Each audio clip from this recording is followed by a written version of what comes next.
السلام علیکم ورحمۃ اللہ وبرکاتہ۔ آج ہم حدیث نمبر 319 پڑھیں گے انشاءاللہ۔ نحمدہ ونصلی علی رسولہ الکریم، اما بعد فاعوذ باللہ من الشیطان الرجیم، بسم اللہ الرحمن الرحیم۔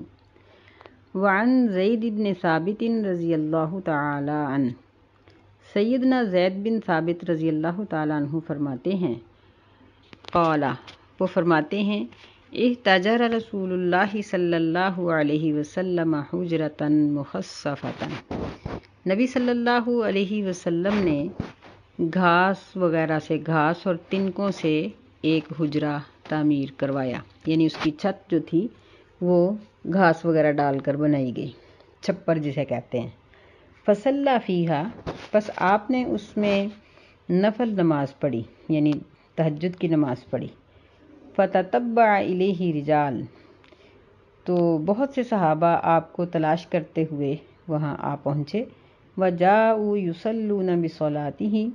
اور وہ نبی صلی اللہ علیہ وسلم کی نماز میں آ کر شامل ہو گئے۔ الحدیث، یہ ایک لمبی حدیث ہے۔ وفیہ، اور اس میں یہ الفاظ ہیں، افضل صلاۃ المرء فی بیتہ الا المکتوبہ، کہ نبی علیہ السلام نے فرمایا کہ بندے کی نماز وہ افضل ہے جو وہ گھر میں پڑھتا ہے، سوائے فرضی نماز کے۔ متفق علیہ، اس حدیث پر امام مسلم اور امام بخاری رحمہ اللہ دونوں نے اتفاق کیا ہے۔ تو اس حدیث میں نبی علیہ السلام سے ہمیں بہت سے مسئلے معلوم ہوئے۔ سب سے پہلی بات تو یہ ہے کہ یہ رمضان المبارک کا مہینہ تھا، اور آپ نے مسجد میں اپنے لیے ایک الگ جگہ بنوائی، جس طرح اعتکاف والوں کی ہوتی ہے، اس طرح وہ تو کپڑے کی چادر ہوتی ہے لٹکی ہوئی، تو یہ آپ نے ایک حجرہ سا بنوا لیا، چھپر سا بنوا لیا۔ یہ اس بات کی دلیل ہے کہ مقتدی اور نمازی اگر ایسا کرنے سے کوئی تکلیف محسوس نہ کریں تو مسجد میں ایک مخصوص جگہ کوئی شخص اپنے لیے بنوا سکتا ہے۔ یہ واقعہ کچھ اس طرح سے آتا ہے کہ نبی صلی اللہ علیہ وسلم نے جب وہ حجرہ تعمیر کروایا تو اس میں آپ نفلی نماز پڑھنا شروع ہوئے، تو صحابہ بھی آپ کے پیچھے آ جاتے تھے اور وہ آپ کے ساتھ نماز پڑھتے تھے۔ تو یعنی ایک دو راتیں ہی گزری تھیں کہ نبی صلی اللہ علیہ وسلم اپنے حجرہ مبارک سے باہر نکلے اور آپ نے فرمایا کہ میں نے تمہارا حال دیکھ لیا ہے، یعنی تم جو کچھ کرتے ہو، جو تمہارے اندر نیکی کی جستجو ہے، شوق ہے، میں وہ دیکھ رہا ہوں، لیکن تمہاری جو نفل نماز تم اپنے گھروں میں پڑھو گے وہ افضل ہے، الا المکتوبہ، یعنی فرضی نماز مسجد میں پڑھنا افضل ہے اور نفلی نماز گھر میں پڑھنا افضل ہے۔ اب یہ جو افضل کا لفظ ہے نا، یہ بھی اس بات کو ثابت کرتا ہے کہ مرد کی فرضی نماز گھر میں مقبول ہے، یعنی اس کی نماز ادا ہو جاتی ہے، لیکن جو نماز وہ باجماعت مسجد کے ساتھ پڑھے گا وہ بہت ہی افضل ہے، اور اگر وہ مسجد کے علاوہ کسی اور جگہ پر باجماعت نماز پڑھے گا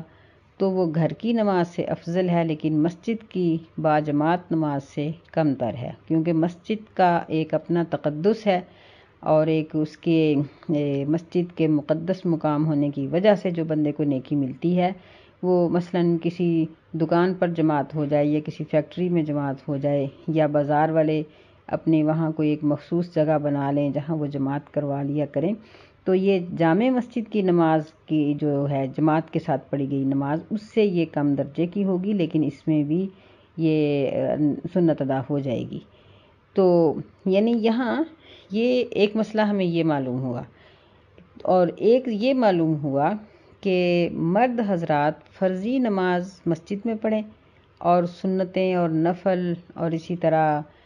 نماز تہجد یا نماز اشراق، نماز ضحیٰ، یہ تمام نمازیں اگر گھر میں پڑھیں تو بہتر ہے، کیونکہ جہاں بندہ نماز پڑھتا ہے وہاں اللہ تعالیٰ کی رحمت اترتی ہے، وہ جگہ بڑی بابرکت ہوتی ہے،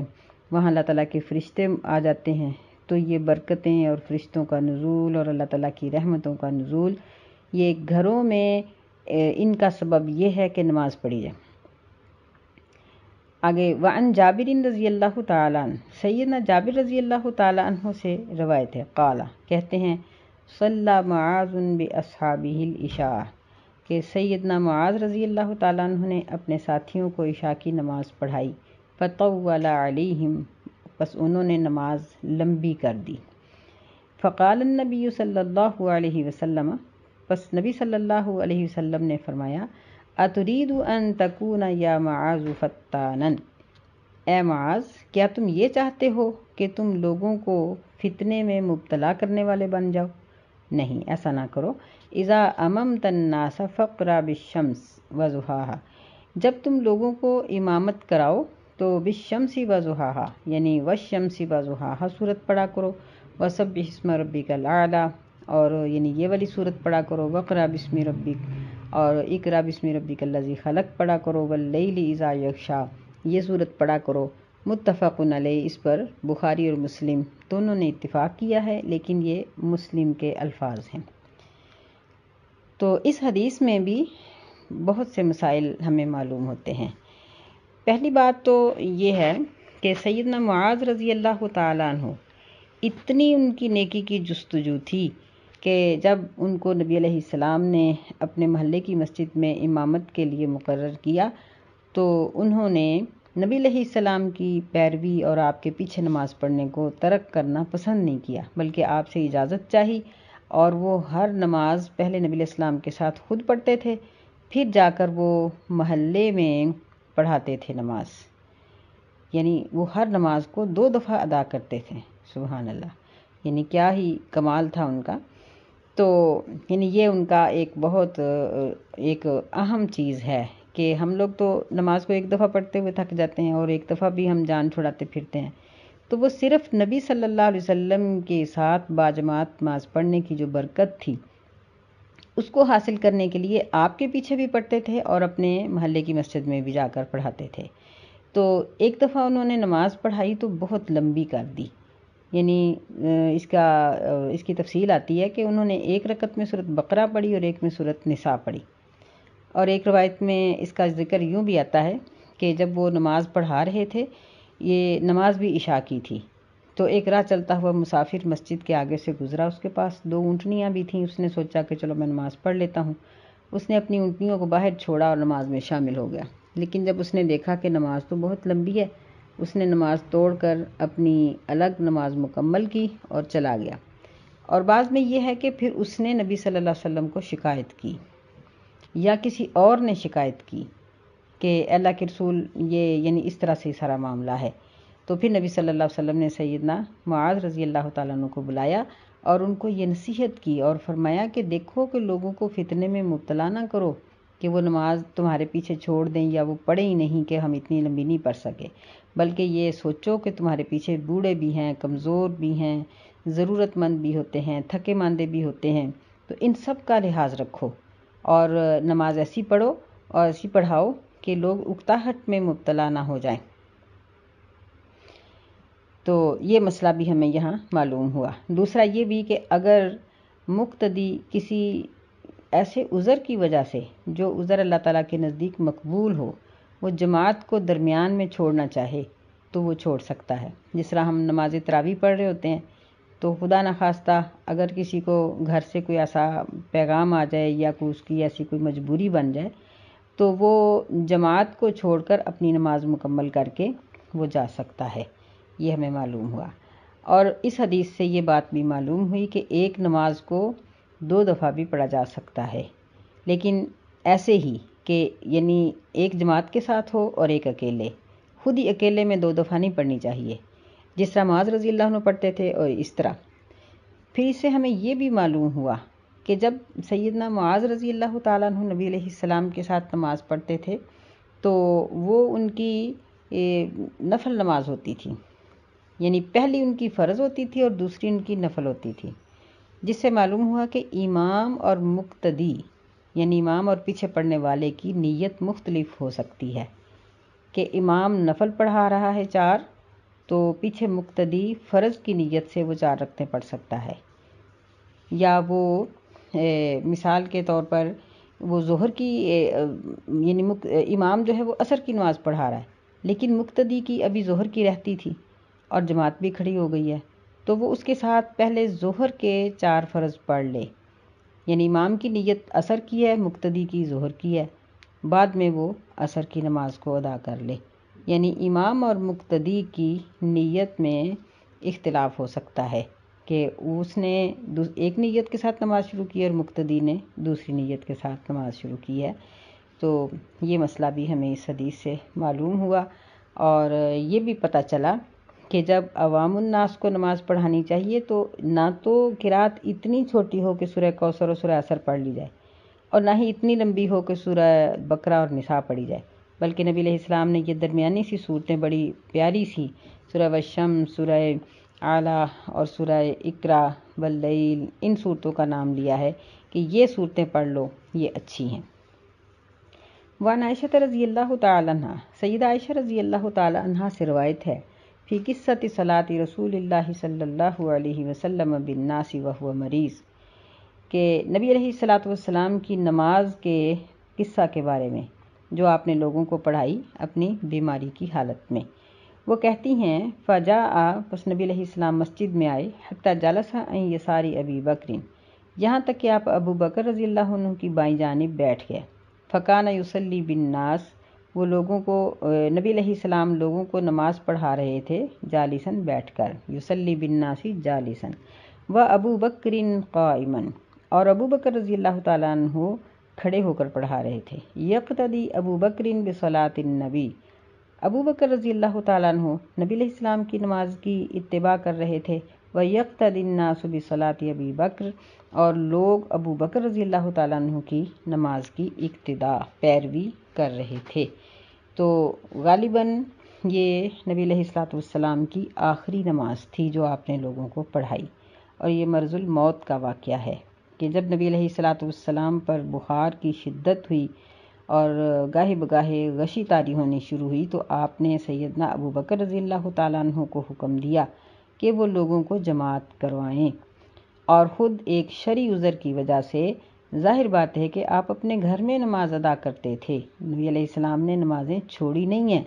گھر میں ادا کی ہیں، اور ابو بکر رضی اللہ عنہ کو حکم دیا کہ وہ آپ کی جگہ پر نماز پڑھائیں۔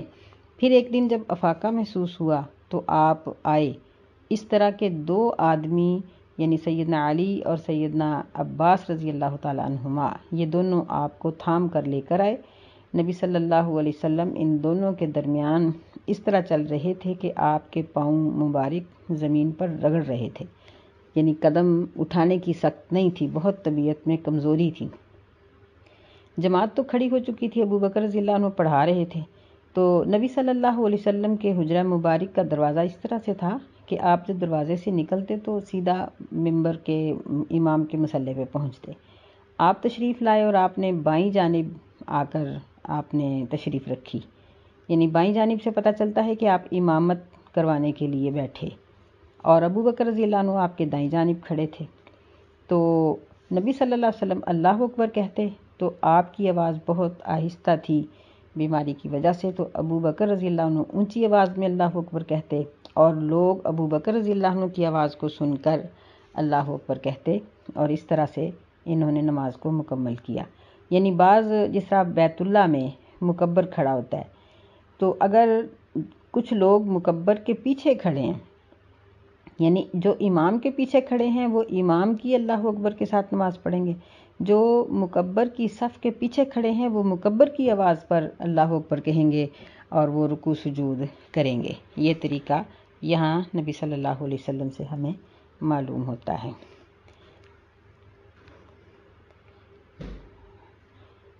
اس سے اگلی حدیث میں نبی صلی اللہ علیہ وسلم نے فرمایا، یہ سیدنا ابو ہریرہ رضی اللہ تعالیٰ عنہ سے مروی ہے، ان النبی صلی اللہ علیہ وسلم قال، بے شک نبی صلی اللہ علیہ وسلم نے فرمایا، اذا اما احدکم الناس فلیخفف، جب تم میں سے کوئی لوگوں کی امامت کرائے تو اسے چاہیے کہ وہ ہلکی نماز پڑھے، تخفیف کرے، فإن فیہم الصغیر والکبیر والضعیف وذا الحاجہ، کیونکہ اس کے مقتدیوں میں بچے بھی ہیں، بوڑھے بھی ہیں، کمزور لوگ بھی ہوتے ہیں اور ضرورت مند بھی ہوتے ہیں۔ فَإِذَا صَلَّى وَحْدَهُ فَلْيُصَلِّ كَيْفَ شَاءَ، جب وہ اکیلے میں نماز پڑھے تو وہ جیسے مرضی پڑھے۔ یعنی اس حدیث سے بھی یہ بات معلوم ہوتی ہے کہ اگر کوئی شخص فرائض کی امامت کروا رہا ہے تو اس وقت اس کو لمبی لمبی قرات سے احتیاط کرنا چاہیے۔ لیکن بعض ایسی نمازیں ہیں، مثلا نماز تراویح، یہ ہوتی ہی لمبی قرات کے لیے ہے، مقتدی بھی اس لیے آتے ہیں، امام بھی اس لیے آتا ہے، دونوں کی آپس میں مقتدی اور امام کا اتفاق ہوتا ہے، تو اس میں کوئی حرج کی بات نہیں۔ لیکن بعض لوگ رمضان المبارک میں بھی فرضوں کی قرات بہت لمبی کر دیتے ہیں، یہ صحیح نہیں ہے۔ رمضان المبارک ہو یا رمضان کے علاوہ فرائض میں بہت لمبی قرات نہیں کرنی چاہیے، بلکہ چھوٹی ہونی چاہیے، ان صورتوں کے برابر برابر، قریب قریب ہی۔ اور نفلی نماز اپنے مقتدیوں کی رضامندی کے ساتھ لمبی پڑھی جا سکتی ہے، اور اکیلے میں بھی لمبی نماز پڑھی جا سکتی ہے، کیونکہ اگر ہر نماز کو اس طرح لمبا کیا جائے گا تو مقتدیوں کے لیے بڑی پریشانی کا باعث بنے گی۔ اللہ تعالی ہمیں ان مسائل کو سمجھنے کی توفیق عطا فرمائے۔ وعن عمرو بن سلمۃ رضی اللہ تعالی عنہ، سیدنا عمرو بن سلمہ رضی اللہ تعالی عنہ بیان کرتے ہیں، قال ابی، کہتے ہیں کہ میرے والد محترم فرماتے ہیں، جئتکم من عند النبی حقا، میں تمہارے پاس ایک ایسے نبی کے پاس سے ہو کر آ رہا ہوں جو سچا نبی ہے۔ قال، اور اس نبی نے یہ فرمایا ہے، فَإِذَا حَضَرَتِ الصَّلَاةُ فَلْيُؤَذِّنْ أَحَدُكُمْ، پس جب نماز کا وقت حاضر ہو جائے، یعنی نماز کا وقت ہو جائے، تو چاہیے کہ تم میں سے کوئی ایک اذان کہے، وَلْيَؤُمُّكُمْ أَكْثَرُكُمْ قُرْآنًا، اور تمہاری امامت وہ کرائے، امام وہ بنے جو تم میں سے قرآن کو زیادہ پڑھنے والا ہے۔ قال، عمر بن سلمہ کہتے ہیں، فَنَظَرُوا، میرے خاندان کے لوگوں نے دیکھا، فَلَمْ يَكُنْ أَحَدٌ أَكْثَرَ قُرْآنًا مِنِّي،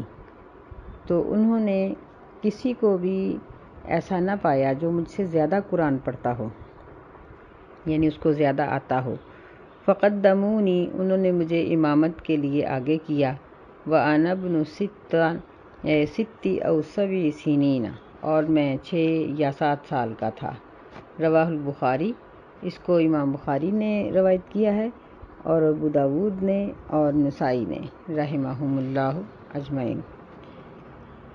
تو اس حدیث میں امامت کا ذکر ہے۔ یہ عمر بن سلمہ، ان کا خاندان انہی لوگوں میں شامل تھا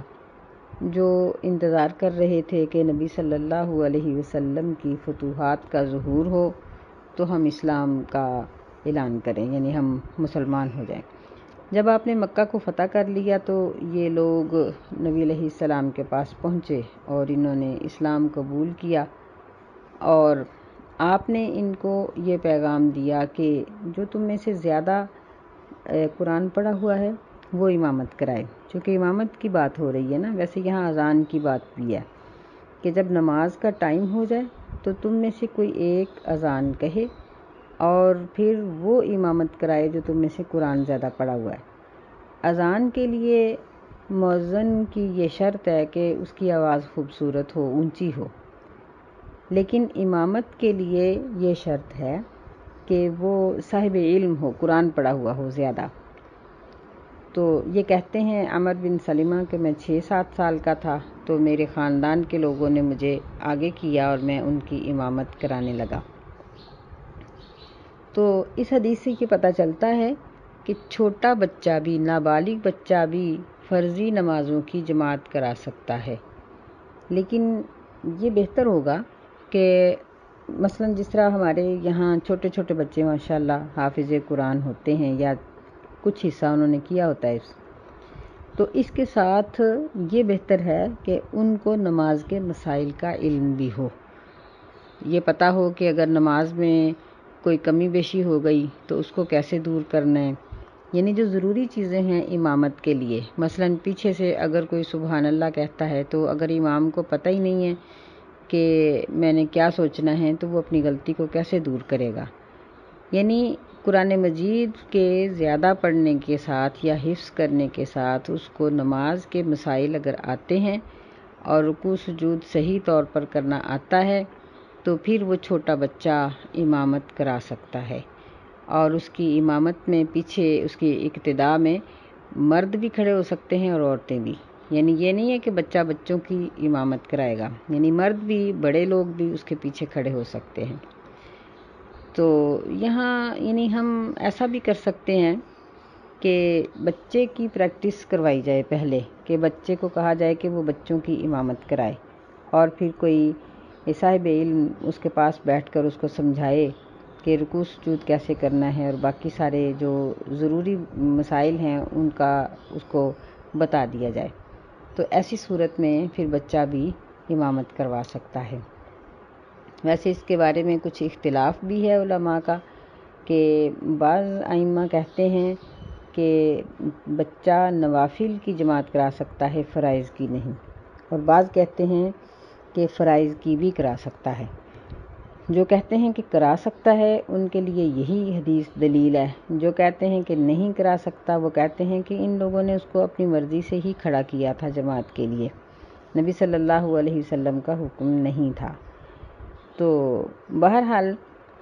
بات یہی ہے کہ بچہ جماعت فرضی نماز کی بھی کرا سکتا ہے، اور اس کو قرآن مجید کی کثرت کے ساتھ ساتھ دیگر مسائل بھی سکھا دینے چاہیے، تاکہ نماز میں مقتدیوں کو کوئی پریشانی نہ ہو۔ یعنی امام جب صاحب علم ہوگا تو مقتدی پوری تسلی کے ساتھ اس کے پیچھے نماز پڑھ لیں گے۔ وعن ابن مسعود رضی اللہ تعالی عنہ، سیدنا ابن مسعود رضی اللہ تعالی عنہ فرماتے ہیں، قال رسول اللہ صلی اللہ علیہ وسلم، کہ رسول اللہ صلی اللہ علیہ وسلم نے فرمایا، یؤم القوم اقرؤہم لکتاب اللہ، کہ لوگوں کی امامت وہ کرائے جو کتاب اللہ کو کثرت سے جانتا ہے، یعنی جو سب سے زیادہ پڑھا ہوا ہے، اقرؤہم، ان میں سے زیادہ پڑھا ہوا ہے اللہ تعالیٰ کی کتاب کو، قرآن مجید کو۔ فَإِن كَانُوا فِي الْقِرَاءَةِ سَوَاءً، پس اگر وہ سب قرأت میں برابر ہوں، یعنی سب نے ایک ہی جیسا پڑھا ہو، فَأَعْلَمُهُمْ بِالسُّنَّةِ، پس جو ان میں سے سنت کو زیادہ جاننے والا ہے، یعنی جس کو علم حدیث بھی حاصل ہے۔ فَإِن كَانُوا فِي السُّنَّةِ سَوَاءً، پس اگر وہ سنت میں بھی برابر ہوں، مثلا ایک ہی کلاس کے سب طلباء ہیں، فَأَقْدَمُهُمْ ہِجْرَةً، تو جو ان میں سے ہجرت پہلے کرنے والا ہے،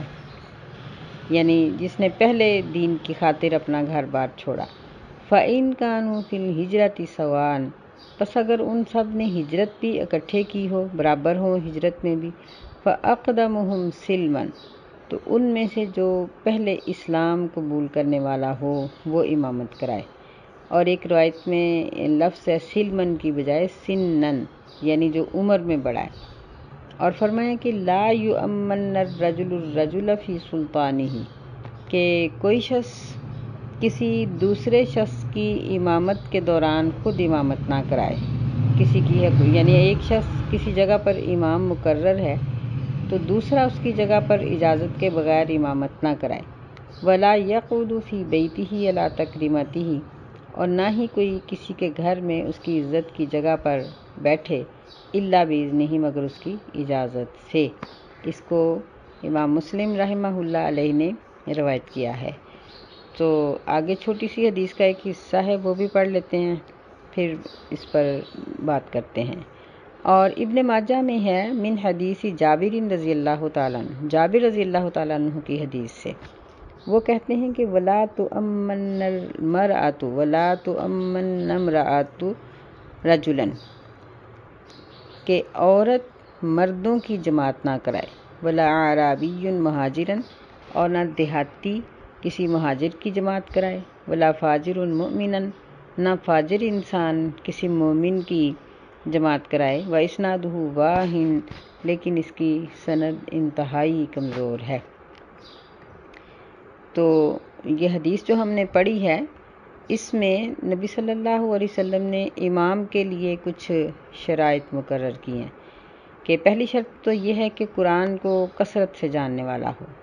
اگر سارے ہی اس طرح کے ہیں تو پھر جو حدیث کو جاننے والا ہو، مطلب یہ ہے کہ اہل مجلس میں جو زیادہ علم والا شخص ہے وہ امامت کرائے، اور پھر علم کے ساتھ ساتھ اگر کسی کے عمل کا مسئلہ ہے، یعنی ایک شخص بہت نیک ہے، دیکھنے میں بہت اچھا ہے، تو اس سے امامت کا کہا جائے کہ وہ کرائے۔ اور اگر علماء کی مجلس ہو تو اس میں جو بڑا شخص ہے اس کو کہا جائے کہ وہ امامت کرائے۔ یعنی کوشش یہ ہونی چاہیے کہ امامت کے لیے ایسا شخص منتخب کیا جائے جو علمی اور عملی لحاظ سے مضبوط ہو، تاکہ اس کی نیکی اور اس کے تقوی کا اثر مقتدیوں پر بھی آئے، کیونکہ اگر امام نیک ہوگا تو اللہ تعالیٰ اس کے بھی اور اس کے مقتدیوں کے گناہ بھی معاف کر دیتے ہیں۔ تو یعنی امام کو سوچ سمجھ کر منتخب کرنا چاہیے۔ اور پھر اس حدیث میں